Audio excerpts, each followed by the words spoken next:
રાધે કૃષ્ણ રાધે કૃષ્ણ રાધે કૃષ્ણ રાધે રાધે કૃષ્ણ રાધે કૃષ્ણ રાધે કૃષ્ણ. મિત્રો કેમ છો? જય શ્રી કૃષ્ણ. આજે આપણે બનાવવાનું છે મલાઈ જાડી સેવનું શાક. બહુ સરસ મજાનું, એકદમ ટેસ્ટી અને એ હેલ્ધી હશે. મલાઈનો ઉપયોગ કરવાનો છે અને જે બી મસાલા કરીએ આપણે ઘરમાંથી બધા મળી જશે.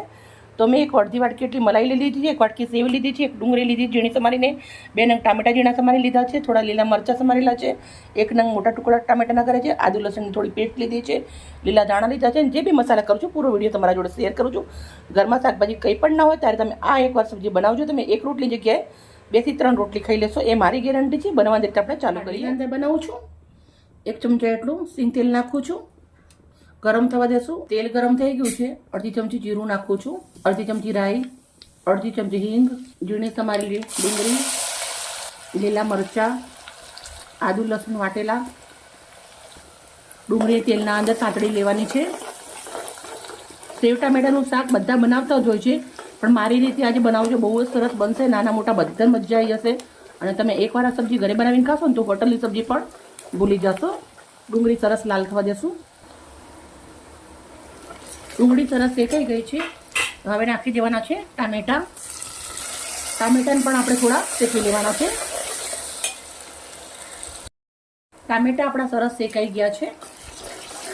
હવે આપણે અંદર મસાલા કરી લેવાના છે. 1 ચમચી લાલ મરચું, અડધી ચમચી હળદર, 1 ચમચી ધાણા જીરું, અડધી ચમચી મીઠું.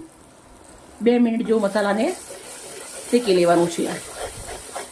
જો મિત્રો મસાલો આટલો સરસ હોય તો આપણું સબ્જી કેવી મસ્ત બને ને. એટલે મસાલો આપણે પહેલાં કમ્પ્લીટ બનાવી દેવાનો છે.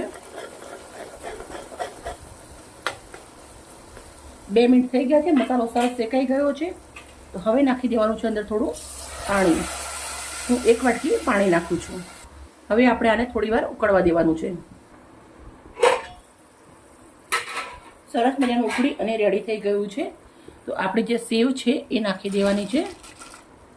સેવ નાખી છે, ટામેટાં નાખ્યા છે. હવે આપણી જે મલાઈ છે એ નાખી દેવાની છે.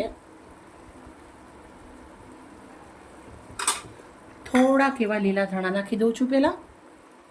અને આપણે આને 2 મિનિટ જેવું ઉકાળવાનું છે.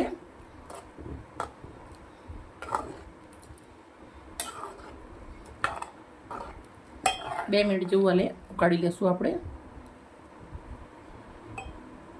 મિત્રો તમે જોઈ શકો છો આપણું સબ્જી બહુ જ મસ્ત મજાની રેડી થઈ ગઈ છે.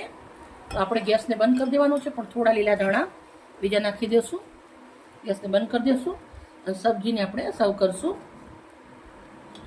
એનો લુક તમે જોઈ શકો છો. બહુ સરસ મજાનું ગ્રેવીવાળી સબ્જી છે. રોટલા જોડે બધા જોડે સરસ લાગે. મલાઈ અને સેવની સબ્જી બની અને રેડી થઈ ગઈ છે. તો આપણે હવે એને એક બાઉલના અંદર સર્વ કરું છું.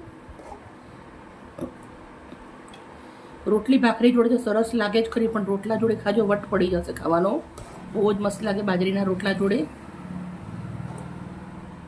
બધી સબ્જી આપણે આવી રીતે નીકાળી દેવાની છે.